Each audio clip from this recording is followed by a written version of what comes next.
What's going on, everybody? Welcome back to Talkin Sports with Jake. Hope we're all doing well. So I was able to get into the studio today, which is good. And but let's get started. We're gonna talk a little baseball first. We are in the home stretch of the season for sure. Only another two and a half weeks left of the regular season.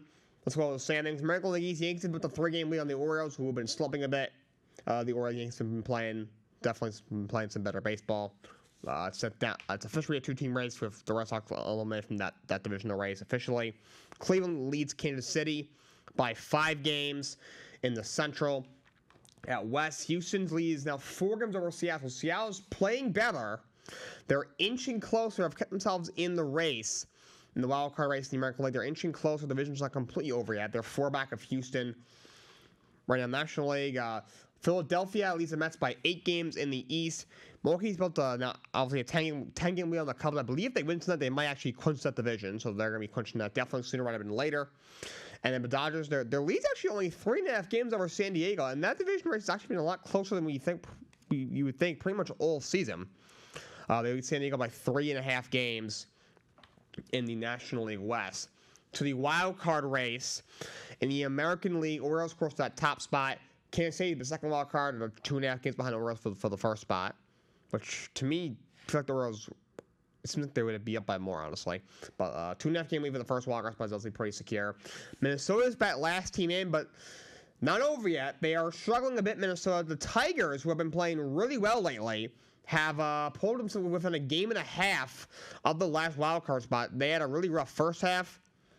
They sold off a couple of pieces, but have played really well in the second half. If they played the way they were playing since the All-Star break, before the All-Star break, they would easily be in the playoffs to me. They would probably, I think they'd be the Dolphins in the second wild card in the American League. This is a playoff team that they've played like in the second half of the season. But is it too little, too late? We'll find out. Seattle is now also only 2 games out of the wild card. Also 4 games out of their own division. And the Boston Red Sox are also 4 games out. They've kind of hanging in there. They have, I think, 12 games left, and they're 4 games out. So, somewhat tight over there. National League, San Diego's that first wild card right now. Their first wild card right now. They put the 2.5 game lead for the first spot over Arizona. Mets right now are the last team in the National League. Atlanta is a game behind them as those 2 teams continue to duke it out. Cubs are hanging by a thread at 5 games out of a spot. But Mets and Braves continue to go back and forth. One day the Mets will be up a game and they'll be tied. The Braves will be up a game, they'll be tied. The Mets will be up a game. So heating wild card race. Those two have a series coming up. I believe in about a week and a half. I think the very end of September. They have a series. That's exciting. You know, the Mets win last night over Washington 2-1. They don't have Lindor right now. Of course, he hurt his back a couple of games ago. He came out of the game. He didn't play the next game, but was available at the bench. After that, he started. He got a hit in the first inning. Ran very gingerly to first base. Next inning, he was out of the game. He had an MRI. Say he's fine. He's got, I think, lower back tightness. They're calling it. Lindor says it should only be a few days. They should be good to go. And he didn't play last night, but Mets were going to pick up the win. So we will see what happens in the next 2 games against the Washington Nationals. I probably wouldn't play him in this series. At the worst, you'll be a game out of a spot if you lose the next 2 against Washington, and then the Braves win the next 2. But I think they have one more with the Dodgers, or maybe not. I think they may have already finished that series, so they'll still be very much alive. But that being said, every game does matter, so I probably wouldn't play him tonight. And then if you win, I probably wouldn't play him again. But if you lose tonight, then you may want to think about playing him in the rubber game against the Nationals. They really can't afford to lose that series against a not a good Washington Nationals team. Tonight is the 3rd worst team in the National League. 14 games out of a wild card spot. They may already have been eliminated from playoff contention, to be honest. So, actually, yes, they have. They were, I think, a few days ago, maybe a week ago, maybe a little longer. So the team is completely out of the race. That's not a series you can drop in the position that they are in. Well, they're playing very good baseball. We're right now a game ahead of Atlanta. When it comes to home field advantage kind of thing, in the American League, Yankees right now lead Cleveland by a half game for home field throughout the entire American League playoffs. Cleveland leads Houston by 6 games for a bye. So those looks like Yankees and Cleveland will be getting the byes. Also, Orioles can catch the Yankees. Now, see we're in today. Houston would host Minnesota. Baltimore would host Kansas City. In the National League, Philadelphia leads the Dodgers by a game for home field throughout the entire playoffs. And then the Brewers are 2 games back of the Dodgers for a bye, and they are 3 games back of the Phillies for home field throughout the entire postseason. So obviously, very tight race in the National League. Season were to end today. Milwaukee would host the Mets, and San Diego would host the Arizona Diamondbacks. So that's a really tight race in the National League, even more tight than the American League. Oh, by the way, the Oakland Athletics, they're going to be playing Sacramento next year. And that situation is just really, really bad. Oh, and the White Sox, they are 36-115. That's really bad. Like, really bad. I think 121 losses, I think, would be the record. I think the worst team ever is the Mets in 1962. It was actually their first year as a team. We were an expansion team. I think they were 40-120 or something. So I think 121 losses would certainly be a modern day record. And so they would have to. So all they got to do is lose 6 more games. I saw a stat a couple days ago saying they would have to go 9-5 in their last 14 to not have the worst record ever. And there are people trying to say like, oh, it's probably not going to happen. Like, no, it's not going to happen. They've won 9 games. I think they've actually won their last 3, surprisingly. Until that 3-game win streak, they hadn't won 9 games, I think, since July. They had won 9 games since July. I think they have 9 wins since June 30th until their recent 3-game win streak. So I doubt that's going to happen. Right now, if my math is correct, they have 11 games left. So they would have to go, what? 5. They can't lose more than, 5 games? I have to go 6-5. I don't. I think they have 12 wins since July. I think they're going to win 5 in the final 2 weeks. I really think they're going to do that. And the GM, Chris Getz, said, oh yeah, we're not going to spend in the offseason. So they're going to cut payroll. Who are you cutting on that roster that's making more than like $1 million? I don't understand what they're trying to do otherwise. They are very, very, very bad. Very, very, very bad. All right, so what's AP rankings came out for the upcoming week for college football. Texas currently is number 1 in the country. I think the first time since 2008 Texas has been number 1 in the country in football. Georgia drops into 2 as they almost lost to Kentucky. We're able to sneak by. 3rd in the country is Ohio State. 4th is Alabama. Ole Miss is at 5th. Tennessee is at 6. Missouri is at 7. I would have probably had Missouri a tiny bit still over Tennessee. I get Tennessee. I would probably have. I think Missouri's looked a little better. Actually, probably not. They only won by 6 against Boston College, and Tennessee's been rolling at people. They just beat Kent State. I'm not really impressed by that. Miami has looked really good. They're at 8. 9 is Oregon. 10 is Penn State. USC is ranked 11th. At 12 is Utah. 13th is Kansas State. 14th is Oklahoma State. 15th is Oklahoma. 16th is LSU. 17th is Notre Dame. 18th is Michigan. Louisville's at 19th. Iowa State at 20th. Clemson at 21st. Nebraska at 22nd. At 23rd is Northern Illinois, who's also a very good start this year. Illinois is at 24th, and Texas A&M is at 25th. That's for college football this past week 3 of college football. You had Kansas State beat Arizona 31-7 on Friday night, and then Saturday, Georgia squeaks by Kentucky 13-12. Okay, so the Kentucky's coach, with 3 minutes to go, just past midfield, down by a point, punting the ball should be a fireable offense. That is horrible. I get your defense played really well, only gave up 13 points, but you're down. There's 3 minutes to go against the best team at the time, the best team in the country. They haven't lost a regular season game in like 3 or 4 years. What are you doing? They haven't lost an SEC game in multiple years. SEC game in the regular season in multiple years. Of course, they lost to Alabama in the conference title game last year. What are you doing?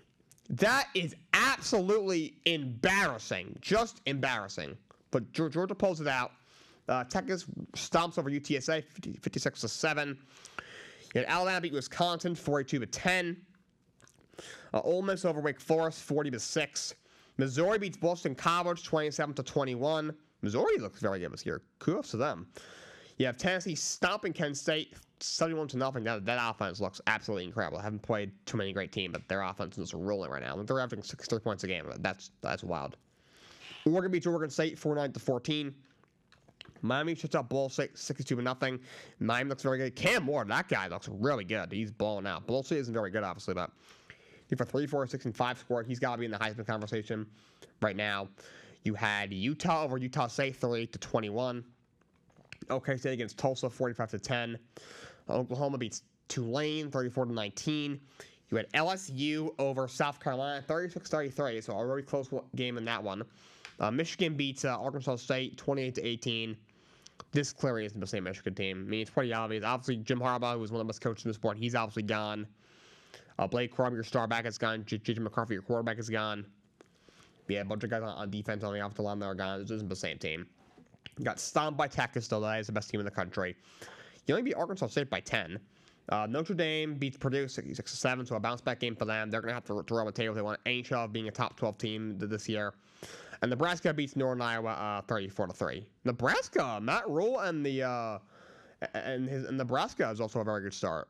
Dylan Raiola, his Mahomes impressions are kind of scary. He looks more like Mahomes, looks like Mahomes. Probably does the Patrick Mahomes little pregame routine better than Mahomes does. It's a little creepy, honestly. But him and Nebraska are off to a very good start this year. All right, so let's recap the NFL Week 2. Of course, I talked about the Thursday night game already. Raiders over the Ravens, 26-23. Ravens come back from down 10 to win that game. That's a bad loss for the Ravens. You overall play well. Lamar played pretty well. You ran the ball well. You didn't make any stupid mistakes for the most part, just the one turnover. You stopped the run very well. Second didn't look phenomenal, but Devontae Adams having over 100 yards it just means that he's a great receiver. Brock Bowers is a first-round pick by a reason. He's one of the best young tight ends in the game. Him having 90 yards, it's not anything, to be super upset about. They also didn't have your first-round corner, Nate Wiggins, didn't play in the game. He got in a car accident a couple days before the game. Thankfully, he's okay. But all of a sudden, you start thinking about it. The Ravens have blown a lot of games the last 2 years. I have to wonder, somebody got to finish off these games against these inferior team when they have these double-digit leads in the third, fourth quarter of these games. So, it's not like I'm not trying to put the finger at John Harbaugh. I'm not saying he should be fired by any means. He's a great coach. He's been there. I think this is his 17th year of a team. He's won a ring. He's a very good coach. But at some point, it might be time to hold on to some of these leads. Chargers beat the Panthers 26-3. That Chargers team looks completely just revamped. I said this, I think I said this when I had Nick on over Zoom last week. You went from Brandon said before the game, you see him doing freaking yoga with his ass sticking up in the air. Now Jim Harbaugh, you see him just pumping up his quarterback every single week. There's a complete change. Jesse Minter has turned my defense into a really good unit. And the Carolina Panthers, oh my God. Oh, by the way, obviously there's breaking news. Bryce Young has been benched. And we'll start with Week 3. Bryce Young has been benched. Look, he was never really that good. I'm sorry, he really wasn't. He just wasn't. But he wasn't that great at Alabama, I'm sorry. He had loaded weapons. Made him look better than he is. If he went to Oregon State, he would have been a fifth-round pick. I'm telling you right now. I tried to tell people, C.J. Stroud is the QB1. If you have the first pick, you should take him if you're taking a quarterback. Carolina gave up all that for Bryce Young. DJ Moore, an all-pro receiver. You gave up your first rounder of that year, your second rounder of that year, the first pick in this year's draft, and a second rounder in this year's upcoming draft for Bryce Young. Ouch. That might be the worst trade in NFL history. It's definitely the worst draft trade, draft-centric trade in NFL history. It's not all that close, to be honest. The only thing that holds a candle to it is maybe the Herschel Walker trade that basically gifted the Cowboys multiple Super Bowls. But my God, he is just horrible. And yes, I know that's been a great situation. Last year, he had a terrible offensive line, not very good weapons. They kept changing the play caller on him. It was Frank Reich, then it was Thomas Brown, then it was Frank Reich. This year, yes, the receiving core is lighting the world on fire. His defense has definitely regressed since last year. It is not very good. Yeah, you don't have your top back, Jonathan Brooks, right now, the rookie out of Texas.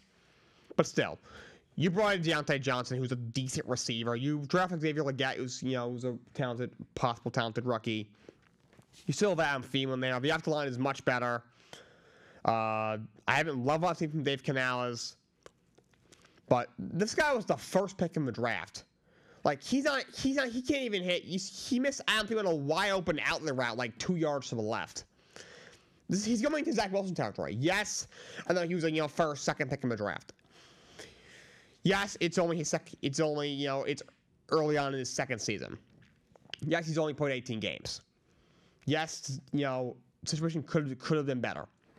Overall, since he's been there, the offensive line could have been better. They could have put something better around him.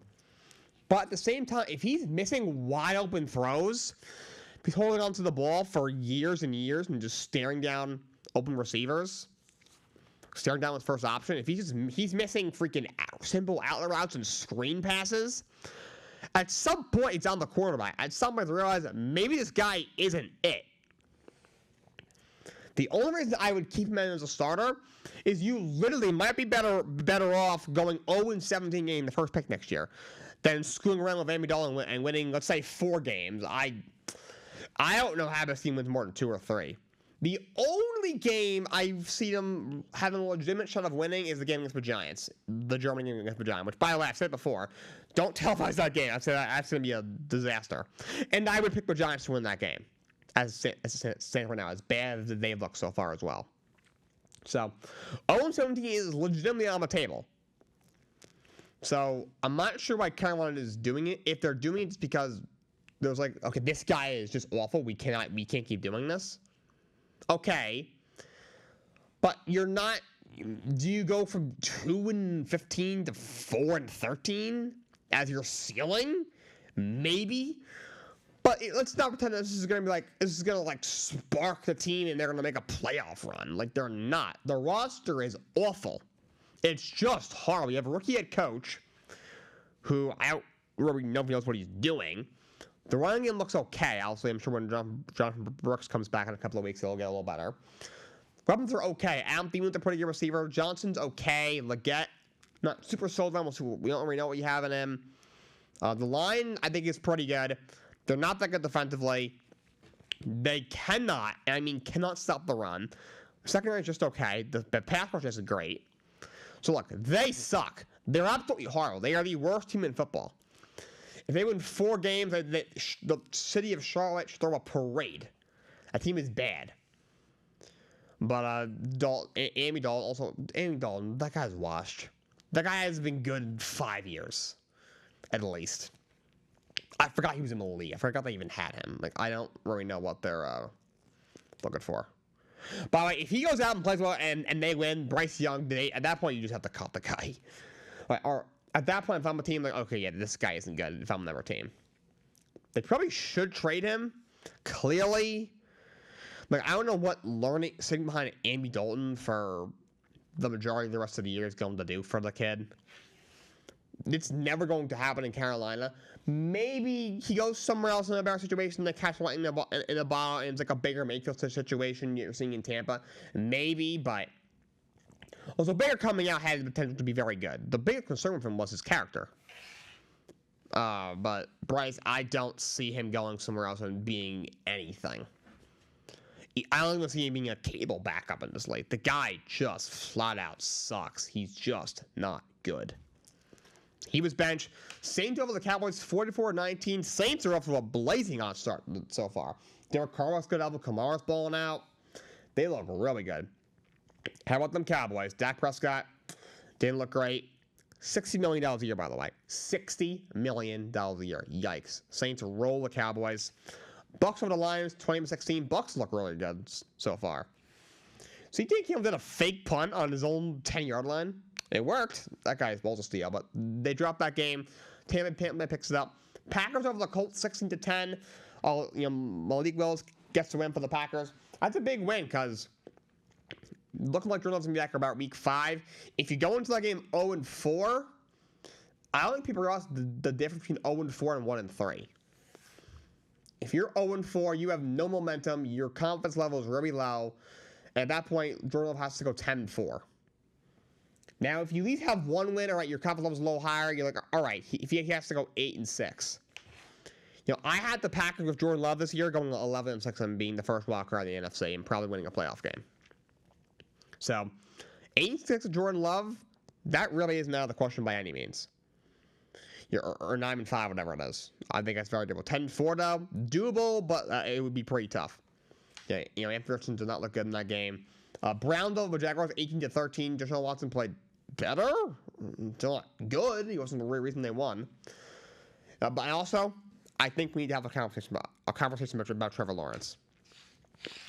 He's lost 7 of his last 8 games. He's played mediocre football for over a year now.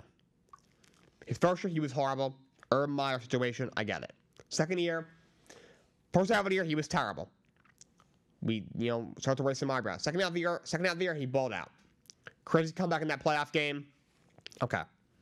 Last year, had a mediocre year. Did not break out like we thought he was going to. Complete collapse down the stretch. Not good. Okay, so you swap Calvin Ridley with Brian Tom, which is arguably an upgrade. You fix the defense.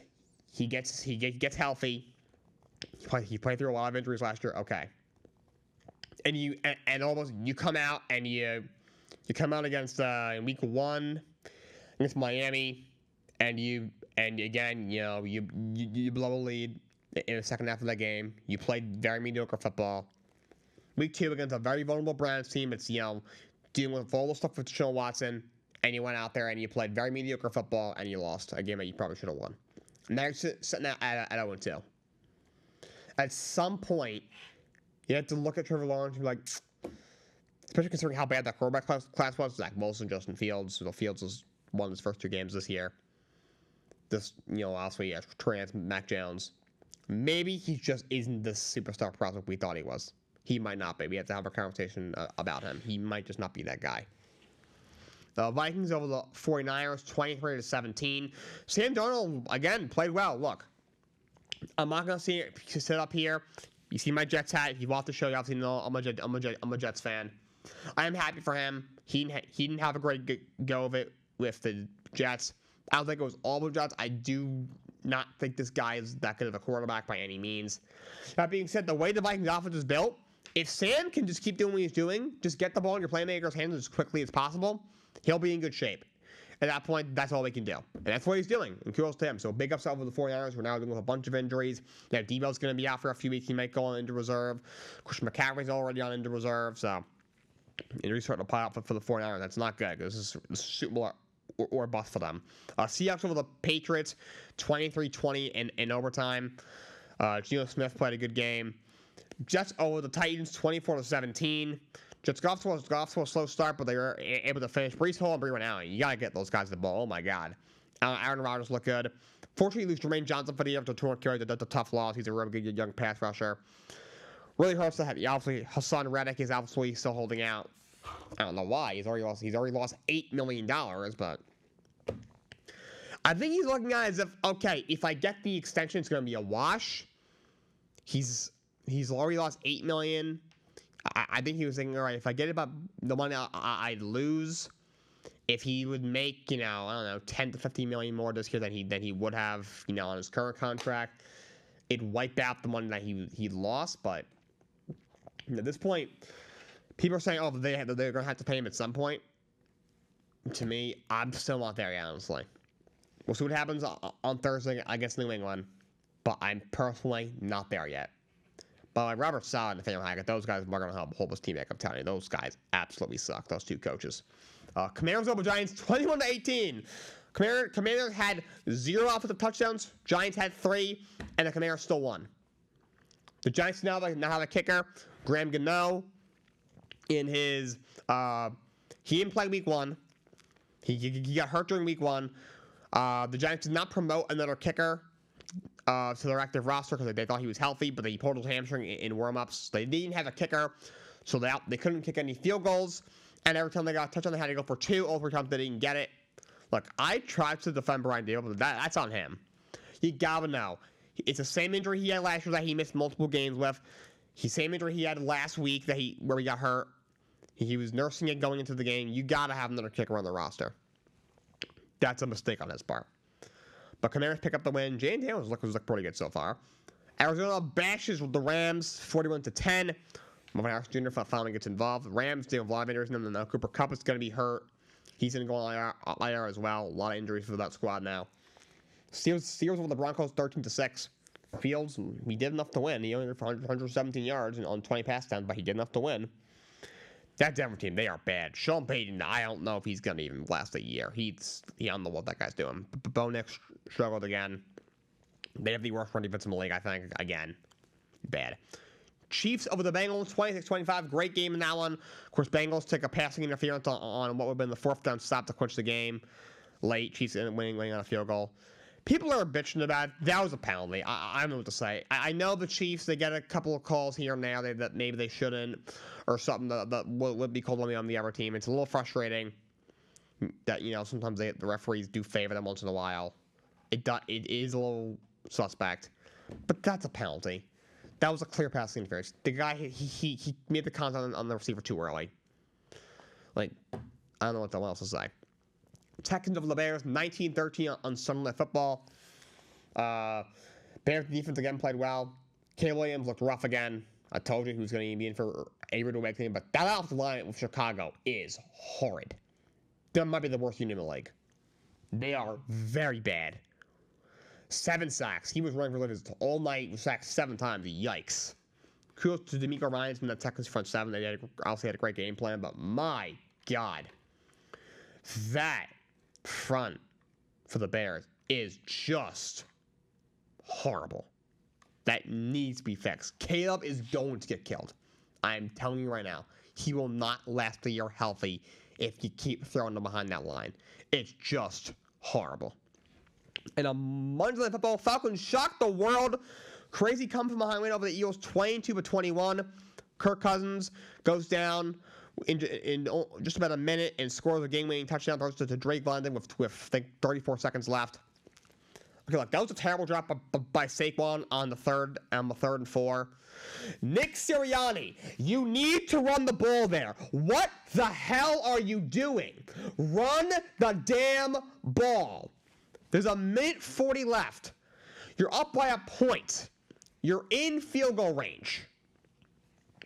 You have one of the best backs in the league. The Falcons do not have a timeout. If you run the ball, 2 things could happen. 1, you get the first down, the game is over, you run out the clock, you win.